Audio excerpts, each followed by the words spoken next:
Hoy es el último domingo de este mes de enero del 2026 y desde que comenzó este mes hemos aprendido, hemos estudiado esa serie que se está proyectando en pantalla, lo que es Jesús, el Redentor y el Señor. Hemos contemplado a Jesús de diferentes perspectivas, de diferentes formas, y cada una de estas perspectivas, cada una de estos temas, nos ha llevado a un corazón, hermano, rendido a lo que es el sentir verdadero del Evangelio del Señor. Escogimos este tema de Jesús, el Redentor y el Señor, para que comenzando el año nosotros tengamos un buen comienzo, podamos entender bien lo que es el Señor. Vimos el primer domingo lo que es el verbo que se hizo carne. Aprendimos que Jesús existe mucho antes de la creación y que es bueno comenzar nuestra vida, nuestros planes, nuestras decisiones con aquel que es el autor de todo principio. Después escuchamos de que Jesús es un maestro, pero no un maestro ordinario, sino que Jesús es un maestro con autoridad. Jesús, hermano, tiene una palabra, tiene una expresión que confronta, y aparte de confrontarnos con el pecado, con nuestro error, adicional a eso también nos libera, hermano, bendito sea Dios para siempre. También hablamos la semana pasada respecto al buen pastor. Descansamos en el buen pastor, hermano. ¿Por qué? Porque sabemos que Jesús es el que nos cuida. Jesús es el que nos guía. Hermano, Jesús es el que da su vida por el rebaño, por cada uno de nosotros. Y hoy que llegamos al cierre de este tema, vamos a hacer una mirada a el camino que eligió seguir nuestro Señor Jesucristo. Sí, el camino que Él eligió seguir con la intención, con el propósito de salvarnos. Porque Jesús no solamente vino a revelarnos, hermano, quién es Dios. Jesús, adicional a eso de revelarnos quién es Dios, Él vino a enseñarnos cómo vivir. Vino a enseñarnos la manera correcta de vivir, vino a obedecer plenamente la voluntad del Padre, y cuando ese camino es seguido, vemos que lo llevó a Él hasta la cruz, y en esa cruz Él, hermano, nos dio la salvación. Entonces, vamos a ver el día de hoy lo que Jesús hizo, y también por qué la obediencia de Jesús, porque el tema de hoy va a ser muy especial, cómo la obediencia de Jesús, hermano, cambia tu historia, cambia la historia de los que estamos aquí presentes, de los que nos están visitando, de los que ya tenemos tiempo, cómo nuestra historia puede ser cambiada con Jesús y qué respuesta demanda Él de cada uno de nosotros. Entonces, yo le pido de favor que todos abramos nuestro corazón, abramos nuestra mente, porque Cristo es exaltado cuando confesamos hoy cómo Él es Señor y que Él mismo se humilló por amor a cada uno de nosotros, y también cómo Él nos llama a rendirnos ante Él con arrepentimiento y con fe. Bien, el día de hoy vamos a aprender la obediencia que salva. Sí, ese es el tema para esta ocasión. Cerramos con la obediencia que salva. Está basado en Filipenses 2, del 5 al 11, que vamos a ir viendo poco a poco. Sí, esta parte de la palabra del Señor, la epístola del apóstol San Pablo a Filipenses.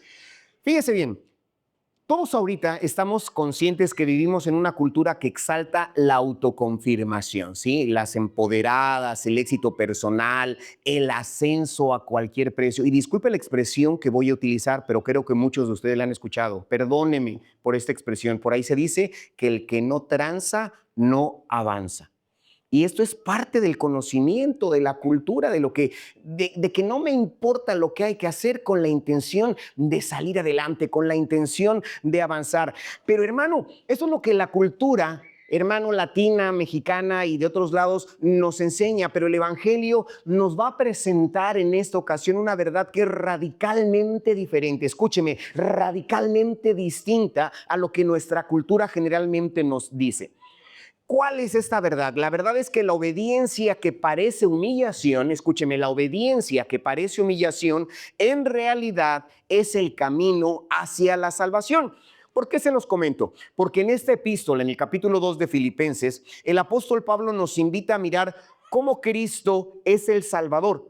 Y aparte de cómo es el Salvador, cómo Él se comprometió con la vida, cómo Él se comprometió con cada uno de nosotros. Y aquí en este pasaje que vamos a leer, encontramos una de las doctrinas, hermano, o de los cantos, quiero llamarle así, más cristológicos, más profundos que podemos encontrar en todo lo que es el Nuevo Testamento, donde se nos muestra quién es Jesús, donde se nos muestra qué hizo Jesús y por qué su obediencia, por qué su rendición cambia ahorita nuestra atmósfera, pero aparte de cambiar nuestra atmósfera, cambia nuestra manera de vivir. Sí, es lo más importante. Entonces, hermano, por favor, proyectemos Filipenses capítulo 2, los versículos solo el 5 y el 6.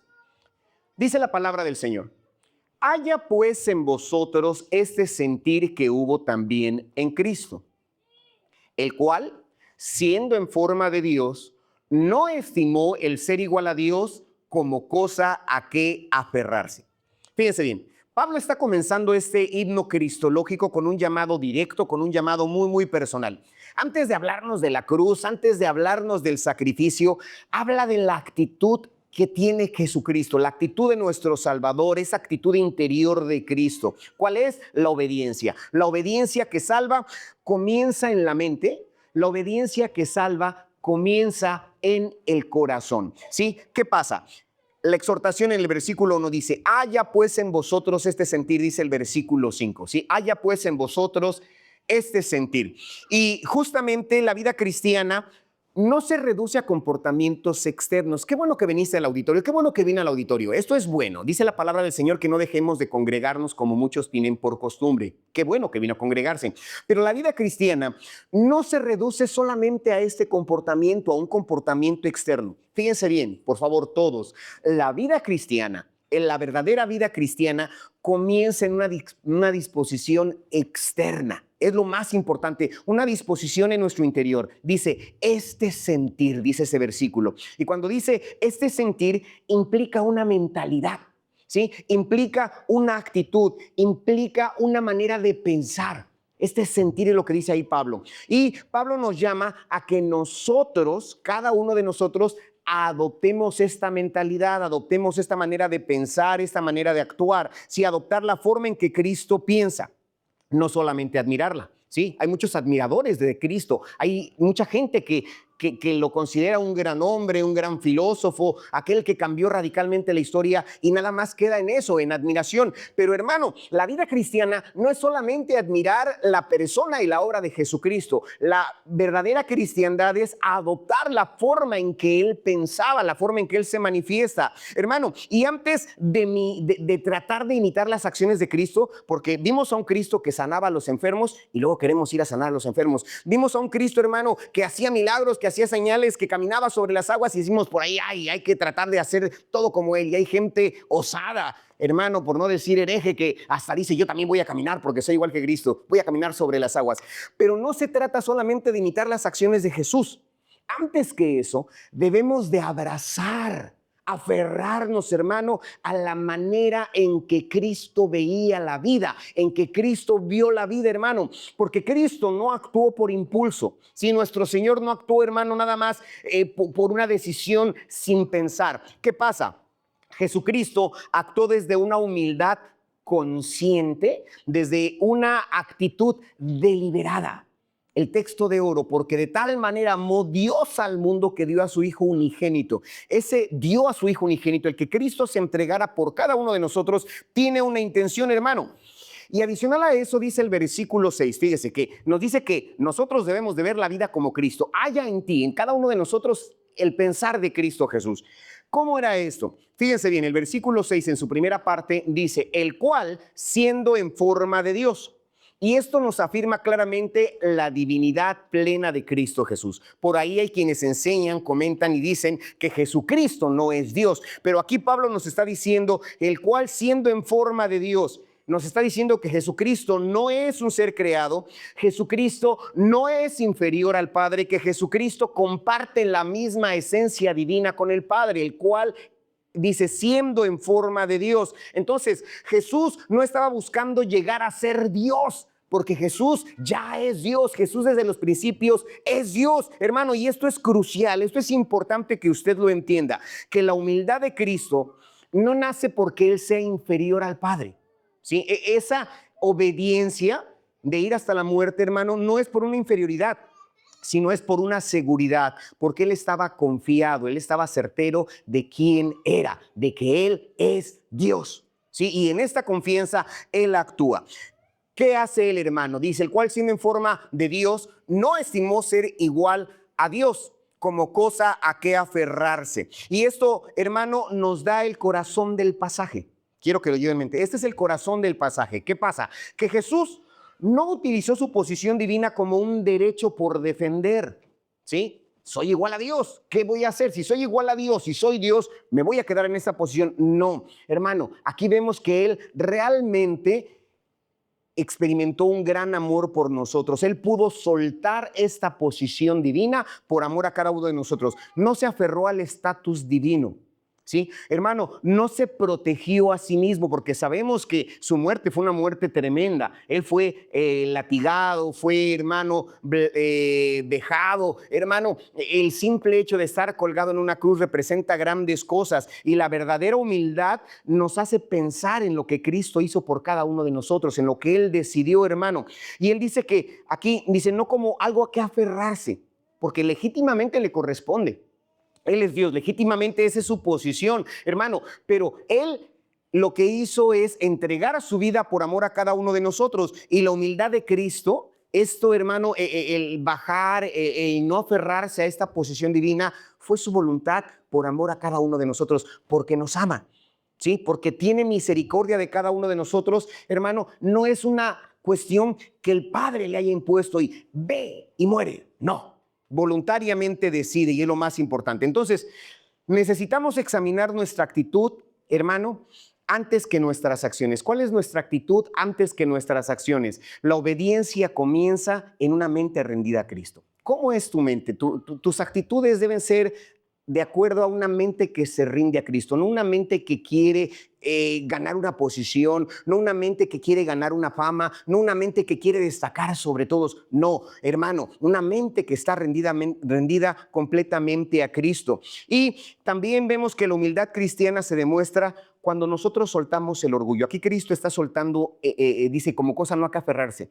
La humildad cristiana, un verdadero creyente, hermano, suelta su orgullo, renuncia al derecho de tener razón. Y esto, hermano, quiero que lo tenga bien presente, no significa que tú puedas pensar. Cada uno de nosotros, y se los he dicho en muchos domingos, se los digo los martes, se los digo los jueves, tenemos que examinar la palabra del Señor, tenemos que entender qué es lo que Dios nos está mostrando, hermano. No se te niega el derecho de pensar, necesitas pensar, ser como la iglesia de Berea, que lo que se predica lo analices con la palabra del Señor, porque tras muchos púlpitos se enseñan doctrinas falsas. Se toman textos bíblicos con pretextos de ultrajar, hermano, y de desvalijar a la congregación. Pero, hermano, aquí se nos está diciendo que debemos de despojarnos simplemente de nuestro orgullo, no de nuestra capacidad de pensar. Sigue pensando, sigue analizando las palabras del Señor. Sigue haciéndolo, hermano, es correcto, pero no con orgullo, sino con una humildad, hermano. Y esto nos enseña que no necesitamos aferrarnos a posiciones, ¿sí? No necesitamos aferrarnos a posiciones porque realmente nuestra identidad está en el Señor. Nuestra identidad está en Cristo Jesús. En la universidad a un servidor le decían, doctor González, por la posición o el grado que tengo, no, doctor González. Y de repente cuando alguien decía maestro, alguien me dijo, que no te diga maestro, que te diga doctor. Sí, así me decían, que no te diga maestro, que te diga doctor, cuando yo daba clase en la universidad. Pero, hermano, el título no me da nada. Y quizá en la oficina, en la casa, y no, hermano, ni en la misma congregación. No, no necesitamos aferrarnos a posiciones sobre esta vida. Hermano, necesitamos saber que nuestra identidad está en Cristo Jesús. Es lo más importante. Muy bien, esta actitud inferior de humildad no se quedó solamente en una idea, no, fue más allá. La mente de Cristo se tradujo en acciones visibles, en acciones concretas que vamos a entender, porque cuando Jesús decidió no aferrarse a esa posición divina, estamos aprendiendo que Jesús es Señor, hermano, dio un paso importante, un paso que es inevitable, que hace que se despojó de sí mismo. Es lo que nos dice la palabra del Señor. Se despojó de sí mismo y se hizo siervo. Y esto nos conduce justamente al siguiente punto de este pasaje, que es la humillación de Cristo expresada como una obediencia encarnada, ¿sí? Hasta la misma muerte. ¿Qué dice el versículo 7, por favor? Dice, sino que se despojó a sí mismo, tomando forma de siervo, hecho semejante a los hombres. 8. Y estando en la condición de hombre, se humilló a sí mismo, haciéndose obediente hasta la muerte y muerte de cruz. Muy bien. Después de mostrarnos una actitud interior, una mentalidad, que es lo que estamos diciendo, hermano, Cristo, en esta humildad voluntaria que él hace, Pablo nos presenta cómo esa actitud hizo que se manifestara en acciones, es lo más importante, en acciones bien concretas. La humildad de Jesús no fue solamente una humildad teórica, bien importante, no solamente una humildad teórica, no, fue una obediencia, hermano, encarnada. Ese versículo 7 nos dice que se despojó a sí mismo, se despojó a sí mismo. ¿Qué pasa con esto? Y esto no significa que Jesús dejó de ser Dios, porque Jesús sigue siendo Dios, hermano. Jesús no dejó de ser Dios, sino que renunció al ejercicio de sus privilegios divinos. Yo no sé si usted recuerda cuando él estaba enclavado en el madero, uno de los malhechores le dijo, si tú eres hijo de Dios, sálvate a ti y sálvanos a nosotros. Otros tantos se burlaban y decían, a otros salvó y a sí mismo no se puede salvar. Sí, esta era la crítica. ¿Qué pasó, hermano? Realmente el Señor renunció a sus ejercicios, al ejercicio de su posición divina, porque cuando nosotros leemos la Biblia nos damos cuenta que, por ejemplo, en una sola noche el ángel del Señor exterminó a todo un ejército asirio, en una sola noche, un solo ángel. Y dice el Señor, yo puedo mandar una legión de ángeles que vengan y me defiendan, pero no lo hizo. No aplicó ese derecho, hermano. No se aferró a la gloria, no exigió honores, porque, hermano, muchos decían que iba a ser el rey, que lo iban a coronar como un rey político, pero él no exigió la gloria, no usó su poder para beneficio propio. Bien importante, el Hijo de Dios, hermano, dijo que las zorras tienen sus cuevas, las aves tienen sus nidos, pero el Hijo del Hombre no tiene ni siquiera un lugar donde reclinar su cabeza. Sí, a pesar de ser Dios, a pesar de tener autoridad. Entonces, Cristo no perdió su divinidad. Al humanarse, al vestirse de hombre, no perdió su divinidad, sino que renunció a su comodidad. ¿Sí? Entiéndame esto. Y la humillación comienza cuando elige él servir en lugar de ser servido. En uno de los evangelios vemos a Jesús tomando un lebrillo lleno de agua, atándose una toalla en la cintura y lavando los pies a los suyos. El más osado de sus discípulos, Pedro, le dijo, Señor, ¿qué haces? Eso le corresponde a la posición más baja en nuestra cultura. No lo hagas tú. Y dice el Señor, si no permites que te lave, no tendrás parte conmigo en el reino de los cielos. Pero él, siendo Dios, tomó esa posición. Pero no solamente en esto, hermano, sino que él eligió servir. ¿Y cómo fue su servicio, hermano? Hermano, dice que se hizo siervo. Lee ahí en pantalla, en la segunda línea dice, tomando forma de siervo. ¿Sí? ¿Cómo se humilló? Tomando forma de siervo. Él no eligió nacer en un palacio.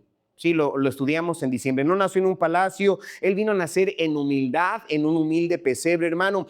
Él no vino como un rey visible a sentarse en el trono. No, hermano, sino como un servidor obediente. Y esto invierte completamente los valores del mundo. Cada uno de nosotros queremos lo mejor, queremos las comodidades, queremos ser exaltados, reconocidos, hermano. Los valores del mundo es el buscar ascender, el que seamos promovidos y no que sea malo, porque el Señor a quien quiere, hermano, ubica, posiciona, Él a quien quiere dar riqueza y lo debemos entender, no que sea malo, pero no debe de ser nuestro anhelo, nuestro esfuerzo tan grande, hermano. Cristo eligió descender. Cristo eligió bajar, hermano, y el verdadero liderazgo en el reino de Dios se expresa justamente en esto, en el servicio. Y el Señor, en la última parte del segundo renglón, hermano, y el tercero dice, hecho semejante a los hombres, ¿sí? Tomando forma de siervo, hecho semejante a los hombres. Cuando dice hecho semejante a los hombres, significa que Cristo experimentó también cansancio. Lo vimos dormirse en una embarcación, estaba cansado, tenía hambre, ¿sí? Él, hermano, tuvo necesidad de comer, sufrió dolor, sufrió rechazo. Así, todas las experiencias buenas y malas que tú has vivido en tu vida, ese rechazo, ese dolor, hermano, Jesús lo vivió. Aquellas luchas interiores quizá dentro de tu adolescencia, Jesús también las experimentó, hermano, pero Él venció.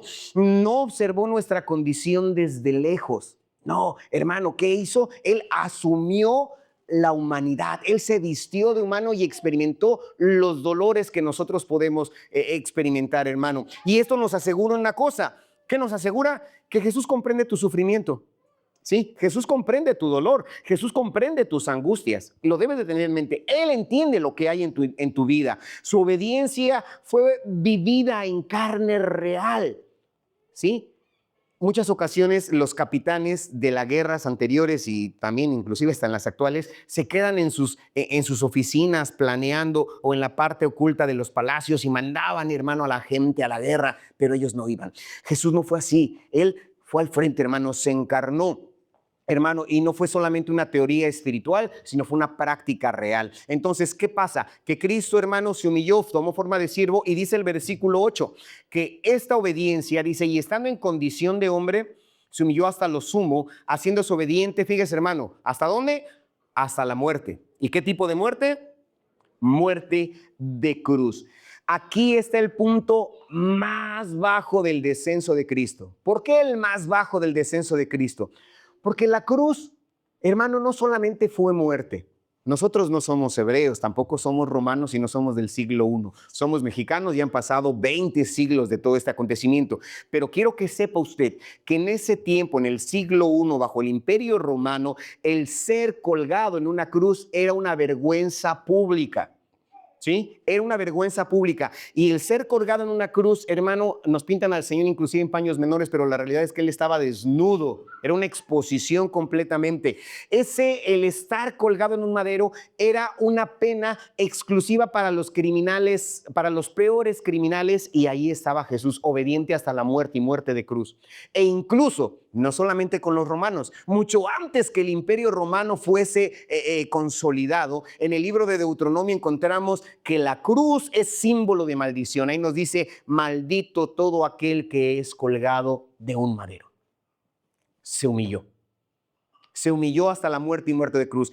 Hermano, y a pesar de que todo este conocimiento estaba en la mente de Jesús, Jesús obedeció. Jesús decidió hacerlo. Esto es el centro del evangelio, que nuestra salvación, tu salvación, mi salvación, no descansa en nuestro sacrificio, no descansa en nuestras decisiones, no descansa en nuestros actos, hermano. Nuestra salvación descansa realmente en la obediencia, en la voluntad que tuvo Cristo Jesús para dar su vida en rescate de la nuestra. Es lo más glorioso, hermano, y debemos de pensar en esto. Entonces, reconoce el precio que tiene tu salvación. Si tú ya eres salvo, si tú ya disfrutas de esta salvación, reconoce el precio de tu salvación. La salvación que recibiste fue comprada con obediencia y con muerte.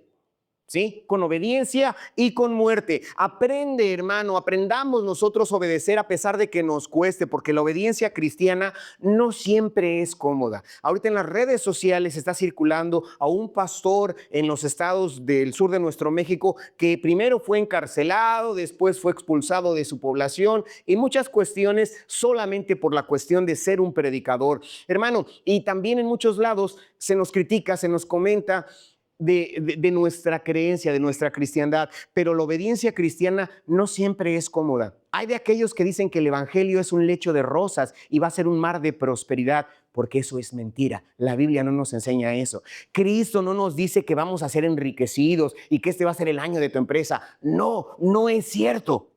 Hermano, tenemos que aprender que la obediencia cristiana en ocasiones no es cómoda, pero quiero decirte una cosa, que sí es transformadora. No es cómoda, pero nos cambia. No es cómoda, hermano, pero hace situaciones tremendas en nuestra vida. Decir, hermano Eduardo, que el Señor nos cambia. Él dijo 360 grados, pero la realidad es que nos cambia 180 grados, porque 360 es llegar al mismo lugar. No, si íbamos para allá, cambiamos a 180 grados. Es la realidad. Hermano, entonces debemos de seguir a Cristo. Y seguir a Cristo implica que dejemos de abrazar nuestro ego, que dejemos de abrazar, hermano, nuestra posición y que abracemos el camino de un siervo, así como Cristo lo hizo, el camino de un servidor. Muy bien, pero la historia no termina con esta humillación de la muerte y muerte de cruz. No, la cruz no fue el final. La cruz fue solamente el camino.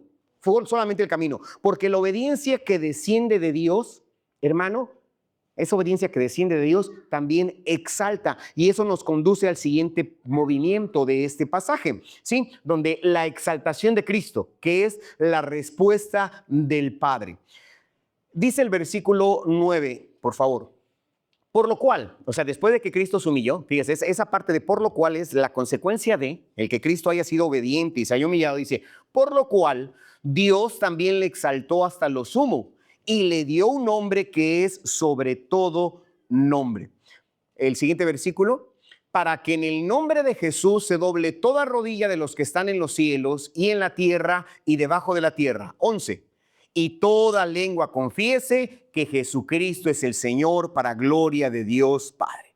Fíjese, después del descenso más profundo, después de la cruz, de esa humillación, de esa vejación, Pablo nos muestra ahora un movimiento ascendente. Ya no, primero él estaba, decía, es igual a Dios, y no tuvo por igual ser igual a Dios. Un movimiento descendente, como siervo. Y ahora nos muestra la parte contraria, un movimiento ascendente. Nos está diciendo esto. La humillación de Cristo no terminó en derrota, hermano. La humillación de Cristo terminó en una exaltación gloriosa. A pesar de que su cuerpo fue maltrecho, humillado, hermano, despojado y maltrecho, hermano, no terminó en derrota. Dice, por lo cual, Dios también lo exaltó hasta lo sumo. Jesús no se exaltó a sí mismo.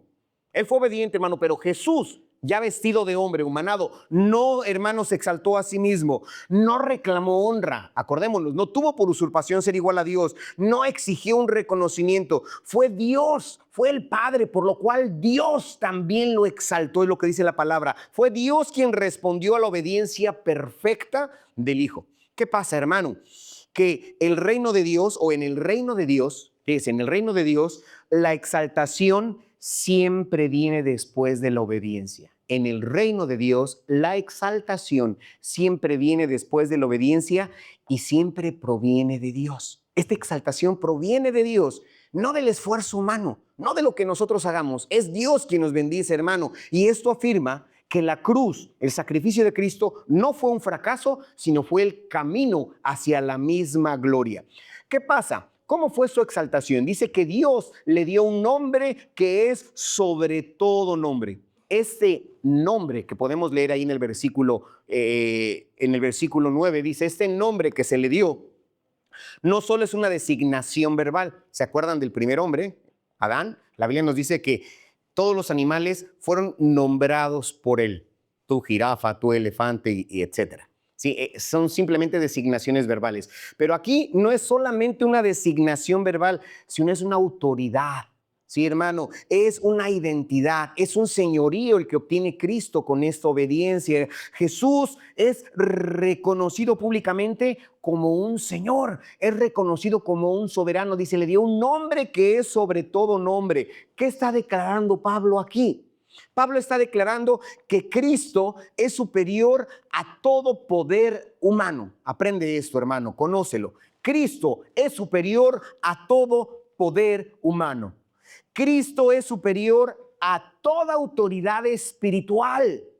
Cristo es superior, hermano, en todo el universo. Su señorío es absoluto, es universal, ni en el cielo. Dice, de un nombre que es sobre todo nombre. Versículo 10, hermano. Dice, para que en el nombre de Jesús se doble toda rodilla de los que están en los cielos, de los que están en la tierra y los que están debajo de la tierra. Y es bien importante, hermano, porque Pablo toca una realidad, toda la realidad creada, el cielo, la tierra y debajo de la tierra. No hay excepción alguna, no lo hay, hermano. Todos reconocerán que Jesús es Señor. Justamente el tema de este mes, que Jesús es Señor. Y atención, por favor, mucha atención, porque algunos doblarán su rodilla delante del Señor, dice, para que en el nombre del Señor se doble toda rodilla. ¿Sí? ¿Qué pasa? Que algunos doblarán la rodilla por la fe y por la salvación. Si tú eres creyente, si tú ya has entregado tu vida a Cristo, doblarás tu rodilla voluntariamente porque Él es tu Señor, porque Él es tu Salvador. Pero habrá otros que lo harán solamente por un reconocimiento inevitable. ¿Sí? Cuando el Señor se muestre con toda autoridad y gloria y todos aquellos los que los traspasaron lo vean, dirán, sí es cierto lo que me predicaban, sí es cierto lo que me decían, sí es cierto lo que la abuela me contaba, es una realidad. Entonces, hay dos posibilidades de doblar nuestras rodillas delante del Señor, de manera voluntaria porque soy salvo y lo reconozco, o hermano, de manera inevitable, simplemente como un reconocimiento porque la evidencia me lo muestra, que Jesús es Dios, que Él es Señor. Y la pregunta no es si lo reconoceremos o no, porque dice que todas rodillas lo reconocerá, pero la pregunta no es si lo reconoceremos o no. La pregunta es, hermano, ¿cuándo lo vamos a reconocer y cómo? ¿Cuándo lo vamos a reconocer? ¿Cuándo reconoceremos que Jesús es el Señor? ¿Y cómo lo reconoceremos? Hay dos formas. Una es reconocerlo aquí en la tierra. ¿Sí? ¿Cómo? Aceptándolo como Salvador y Señor, viviendo con Él, hermano, viniendo a Él en arrepentimiento y fe. Otra forma, hermano, es el ¿cuándo? Después, hermano, cuando estemos ante el tribunal o cuando estés ante el tribunal de Cristo. ¿Cómo? Forzado, porque te darás cuenta que realmente Él es Señor. La decisión es nuestra. Y todo esto, hermano, todo esto del reconocimiento no es para la gloria propia. Hermano, dice el versículo 11. Y toda lengua confiese que Jesucristo es el Señor, lo que te decía. ¿Para qué? Para gloria de Dios Padre. Todo para gloria de Dios Padre. Toda la obra de Cristo. Su humillación hasta forma de siervo y muerte en cruz. Y su exaltación con un nombre que es sobre todo nombre. Todo este proceso tiene, hermano, una intención, un propósito supremo. ¿Cuál es el propósito? Lo que dice aquí la palabra del Señor. Para gloria de Dios. Para gloria de Dios Padre. La salvación no termina en nosotros. No, la salvación no termina en nosotros, termina en adoración. Cuando todos los santos, de toda lengua, de toda raza, de toda nación, de todos los tiempos, hermano, todos juntos podamos entonar el cántico de redención ante la presencia del Señor. Entonces, nosotros necesitamos obedecer, hermano, a Cristo, porque aquí lo que vimos, Cristo obedece, ¿sí? Descendiendo, humanándose. El Padre lo exalta y después, con todo esto, Dios es glorificado. Esto es lo que estamos entendiendo en esta epístola del apóstol Pablo. Entonces, hermano, necesitamos confiar en la justicia y en el tiempo de Dios. Es muy importante. Dios no olvida una obediencia fiel en ti, la obediencia que tú puedas rendir a Él. Aunque el mundo no reconozca tu vida, nuestra vida, aunque no sepa ni quién es el hermano Raimundo, aunque no sepan quién es Elí o Nehemías de los santos, aunque no sepan quién eres tú, Dios sí sabe quién eres y te conoce por nombre. Sí, sobre esta tierra no buscamos fama, no buscamos popularidad. Hermano, Dios no olvida una obediencia fiel. Es lo más importante, aunque el mundo no nos reconozca. Entonces necesitamos rendir nuestra vida al Señor hoy, porque Jesús no solamente es Salvador. Dijimos el tema, ¿recuerda el tema de este mes? Jesús.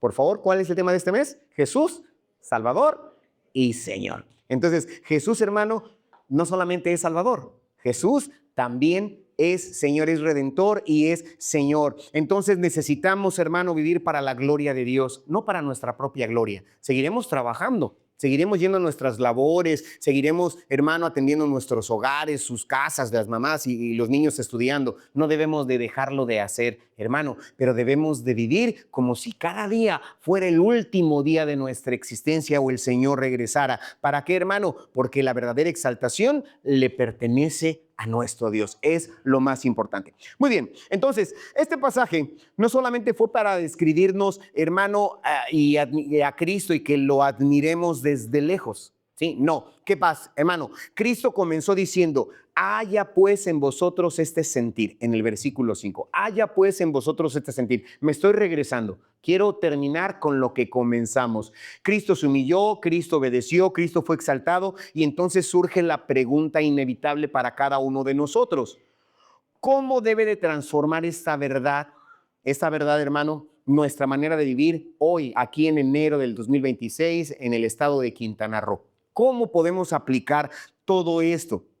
Esto nos conduce a la última parte de este sermón. Hermano, que la obediencia transformadora o la aplicación que la obediencia transformadora, hermano, es la que cambia nuestras vidas. La obediencia es esa que transforma nuestras vidas bajo el señorío del señorío de Cristo. Por favor, nuevamente el versículo 5, hermano. Dice, haya pues, 5. Dice, haya pues en vosotros este sentir que hubo también en Cristo Jesús. Ya hemos contemplado la humildad voluntaria de Cristo, ¿sí? Ya hemos contemplado, hemos observado la obediencia encarnada. Vimos que Él estaba en los cielos, obedeció, se humanó y después Dios lo exaltó. Fue el proceso que vimos en esta ocasión, hermano. Y esto que hemos entendido, hermano, no solamente es para que nosotros lo entendamos, sino también para que lo imitemos. ¿Cómo lo vamos a imitar? La obediencia de Cristo, hermano, no solamente es la base de nuestra salvación. Él obedeció y nos salvó, dio su vida y nos salvó, pero no solamente es la base de nuestra salvación, sino también es el modelo de transformación que Dios quiere en tu vida. Este es el modelo de transformación.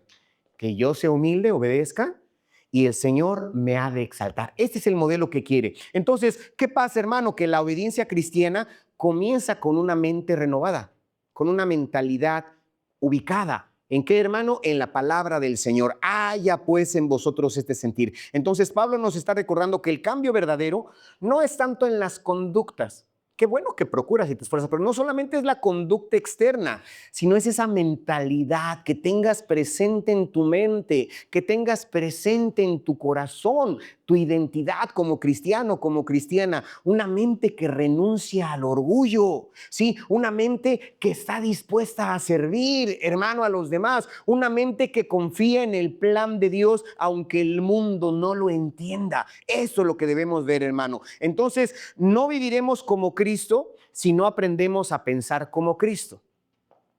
Va de nuevo.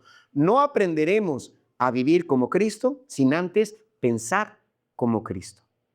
Y lo necesitamos hacer. Entonces, la obediencia nace cuando nuestra manera de pensar, cuando tu pensamiento, cuando tu mente se alinea con el Evangelio. ¿Sí? No con lo que las redes sociales nos dicen, no con, hermano, con lo que la popularidad clama, no, sino con lo que la palabra, el Evangelio nos da. ¿Por qué, hermano? Porque es crucial que entendamos todo esto.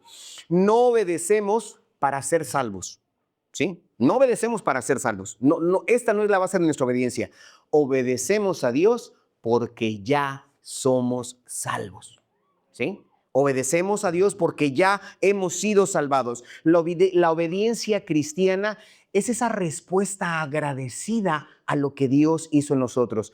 Hermano, nos esforzamos por no mentir. Nos esforzamos, hermano, por leer la palabra del Señor. Nos esforzamos por ayudar al prójimo, no para que Dios nos salve. No, lo hacemos en gratitud, en respuesta a la salvación que Él ya nos ha dado, hermano. Esto fluye de nuestro corazón porque nuestro corazón ha alcanzado la gracia salvadora de Cristo Jesús. Entonces, la obediencia que transforma es fruto del Evangelio. Si tú te ves transformado, es fruto del Evangelio y no es un sustituto del Evangelio. ¿Sí? No vas a obedecer para ser salvo. Como eres salvo, obedeces. Es lo que necesitamos entender. Y la obediencia se expresa de manera práctica. ¿Cómo de una manera práctica? Porque adoptar la mente de Cristo implica, hermano, a que renunciemos por nuestro derecho a nosotros siempre recibir lo mejor de lo mejor. ¿Sí?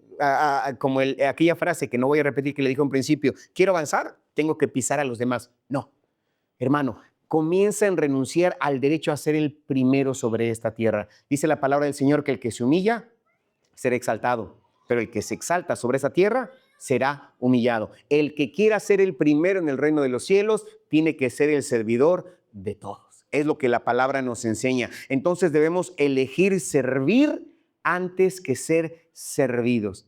Hay quienes se creen divinos y no me toques y como yo soy el principal, atiéndeme, ayúdame. No, hermano. Antes, al contrario, debemos ayudar, debemos esforzarnos porque así sea. Debemos de buscar el bien de otros por encima de nuestro propio bien. Y esto no es una debilidad, que te quede claro. Esto no es una debilidad, hermano, es el poder redentor en acción.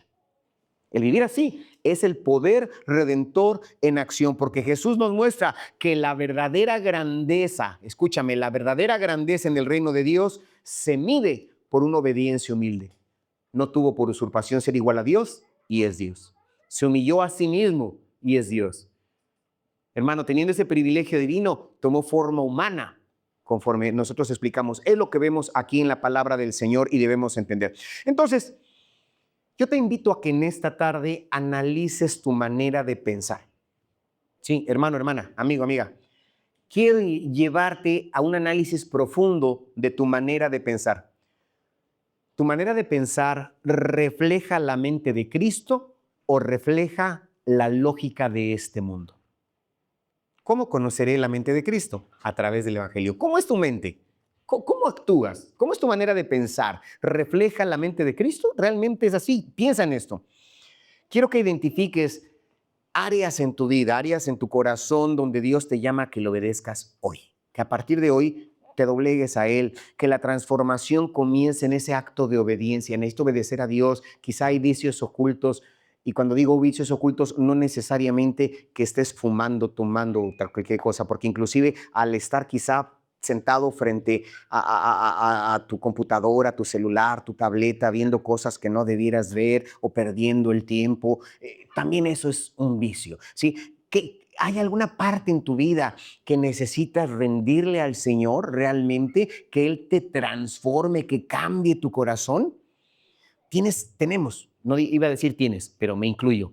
Tenemos, hermano, tenemos nosotros que vivir la gloria de Dios en todo lo cotidiano, en todo lo que hago, donde quiera que estoy, con quien quiera que me relacione.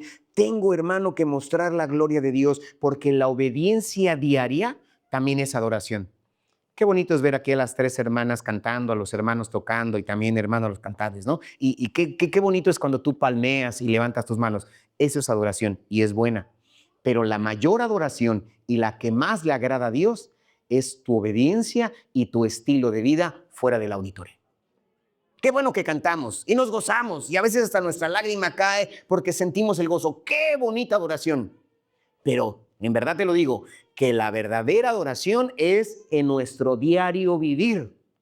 Ahí es cuando adoramos a Dios. Esa obediencia diaria, es la forma de adoración de la cual Dios más se agrada. Muy bien, hermano, hermana, hemos recorrido uno de los pasajes más profundos y gloriosos del Nuevo Testamento. ¿Sí? Para aquellos que ya conocen el Evangelio. Esta parte es la parte más gloriosa del Nuevo Testamento. ¿Sí? ¿Por qué? Porque hemos visto algo extraordinario. ¿Qué hemos visto? Que Cristo, siendo Dios, eligió la humildad. Que Cristo, siendo hecho hombre, ya viviendo como hombre, obedeció hasta la cruz. Pero Cristo, humillado por amor, fue exaltado por el Padre. Fue el proceso que te expliqué. Y la historia del Evangelio no es la del ser humano que asciende por esfuerzo propio. Esa no es la historia del Evangelio. La historia del Evangelio es la del Hijo de Dios, hermano, que desciende para rescatarte a ti, para rescatar a cada uno de nosotros. Esa es la verdadera historia del Evangelio, no la prosperidad, sino aquel que nos viene a salvar. Hermano, Jesús no solo nos mostró el camino, no solo nos dijo por aquí, de esta forma. Él caminó por nosotros, Él caminó el camino que nosotros necesitamos recorrer para enseñarnos a vivir. Y su obediencia no solamente fue un ejemplo moral, ¿sí? Porque de moralidad está empedrado el camino que lleva al infierno. No solamente de moralidad, hermano. Fue el medio por el cual Dios nos dio salvación. La vida de Cristo, el ejemplo de Cristo fue el medio por el cual Dios nos dio perdón. Es el medio por el cual Dios nos da vida eterna. Y hoy ese mismo Cristo exaltado, ese mismo Cristo obediente sigue siendo Señor. Y este mismo Cristo sigue llamando a las personas, sigue trayendo a las personas a que respondan a esta gracia, porque lo único que tenemos que hacer es aceptar a Cristo Jesús. Entonces, la pregunta que este texto nos deja, como te dije hace rato, no es una respuesta teórica, no. Porque a lo mejor yo puedo plantear y comenzar a hacer preguntas, a ver, los de aquí a mi izquierda, los del centro, los de mi derecha, y me pueda responder teóricamente. No espero una respuesta teórica, hermano, hermana, sino una respuesta personal. Sí, una respuesta personal. ¿Qué haremos nosotros con Jesucristo, el Señor que obedeció hasta la muerte de cruz? ¿Qué haremos nosotros con Jesucristo? ¿Qué vamos a hacer con Él? Entonces, si tú ya conoces a Cristo, si tú, de los que estamos aquí, si tú ya conoces a Cristo, ya tienes tiempo en el Evangelio, este pasaje nos confronta de una manera muy amorosa. ¿Cuál es esa? Nos lleva a pensar que si estamos viviendo con la mente de Cristo o con la mentalidad del mundo. Tú creyente, ¿cómo estás viviendo? Nuestra fe se está expresando en humildad, tu fe se muestra en humildad, tu fe se está mostrando en servicio, tu fe se está mostrando en obediencia al Evangelio. Estamos rindiendo todas las áreas de nuestra vida, hermano, y no queremos tener el control nosotros, sino que decía el canto, y todos lo cantamos porque ese proyecto decían, yo quiero que gobiernes mi vida. Al menos lo cantó, se proyectó y lo cantamos. ¿Sí? Realmente, hermano, hermana, estamos rindiendo en todas las áreas de nuestra vida para que Él gobierne nuestro ser, porque hoy el Señor nos llama a que alineemos nuestra vida con el ejemplo que Él nos dio. con el ejemplo que estamos estudiando en esta tarde. No a una obediencia forzada. En el Evangelio nadie entra por fuerza. En los tiempos antiguos, si tú pertenecías a cierta nación, por nacimiento tenías que profesar esa religión. Aquí no es así. No es una obediencia forzada, sino es una obediencia nacida del amor, una obediencia nacida de la gratitud, una obediencia nacida del corazón. Y este es el momento para que tú le digas a Cristo Jesús: Señor, me rindo completamente a ti. Quiero ser obediente, quiero rendir mi vida completamente a ti. Para aquellos que es primera vez que escuchan este mensaje, pero que saben que necesitan de Dios, si tú sabes que necesitas de Dios, escúchame con atención, por favor, porque la salvación no se obtiene por esfuerzo humano. No hay nada que tú puedas hacer, no hay divisa con la que puedas pagar o acto que puedas realizar, acrobacia o malabar, que tú puedas lograr para obtener la salvación. No, no hay esfuerzo humano, no hay obras religiosas que puedan hacer que tú seas salvo. La salvación fue ganada por la obediencia que Cristo dio, que Cristo demostró. Esto es solamente. ¿Cuál fue su obediencia? Que Cristo vino a morir en la cruz del Calvario. ¿Sí? Cristo murió por nuestros pecados, pero Jesús resucitó y fue exaltado y se le dio un nombre que es sobre todo nombre. Y hoy Cristo te está llamando al arrepentimiento y te está llamando a la fe. Es la realidad. Entonces, ¿a qué me refiero? Cuando digo arrepentimiento, significa que necesitas reconocer que necesitas de Dios. Necesitas reconocer a Dios y volverte con todo tu corazón hacia Él. Fe significa que necesitas confiar en Jesús como un Señor, como un Salvador, que rindas tu vida completamente a Él, con obediencia plena. Y hoy puedes responder a este llamado. Podemos responder y doblar tu rodilla. Dijimos lo importante. Ese nombre que es sobre todo nombre es para que ante Él se doble toda rodilla, de los que están en el cielo, los que están en la tierra y debajo de la tierra. Entonces hoy y aquí puedes doblar tu rodilla, pero reconociendo a Jesús como Salvador. Entonces, para todos, sí, para todos, hermano, la Biblia dice que un día toda rodilla se va a doblar. La Biblia nos dice que toda lengua va a confesar que Jesucristo es el Señor, que Jesucristo es el Salvador. Y la invitación del Evangelio es clara, la invitación del Evangelio es misericordiosa. Hoy doblamos nuestra rodilla por fe y no mañana la vamos a doblar por obligación, por imposición. No, que nuestra respuesta para todos, nuestra respuesta ante el Evangelio sea una vida rendida, una vida de fe, una vida de obediencia, un corazón que confiesa con gozo: Jesús es mi Redentor, Jesús es mi Señor. Con esto terminamos el mes, con esto terminamos la serie, reconociendo que Jesús es Redentor, que Jesús es Señor. Yo te invito a que te pongas sobre tus pies, por favor.